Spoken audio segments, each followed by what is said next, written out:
niya lang gusto to, ganang experience. Siyempre, proud ako sa kanya. Nagdadasal kayo ng buong Pilipinas. Kasi dala nila ang bandera ng Pilipinas. Para sa amin, hindi lang po para sa amin, para din po sa Philippines. Sa wakas, makita na namin ang aking anak. Titin ako kung paano mag-perform. Gugulat yun, sigurado.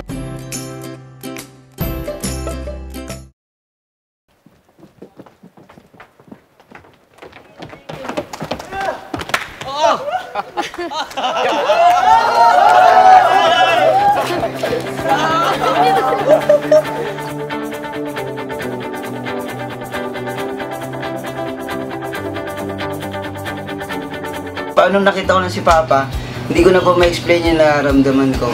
Sobrang saya po. Proud na proud ako ngayon sa mga anak ko na sa mga sakripisyo, hirap nila ngayon. Isa po yun sa magiging parte po ng buhay po namin. Sila po yung nagbibigay ng inspirasyon sa lahat po ng ginagawa namin sa buhay.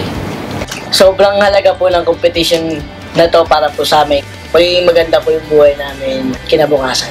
Kasi matutulungan na po namin yung magulang namin, bawat isa sa amin, makakatulong na po kami pang araw-araw. Tapos di na po mahirapan yung mga magulang namin intindihin yung pangkain namin.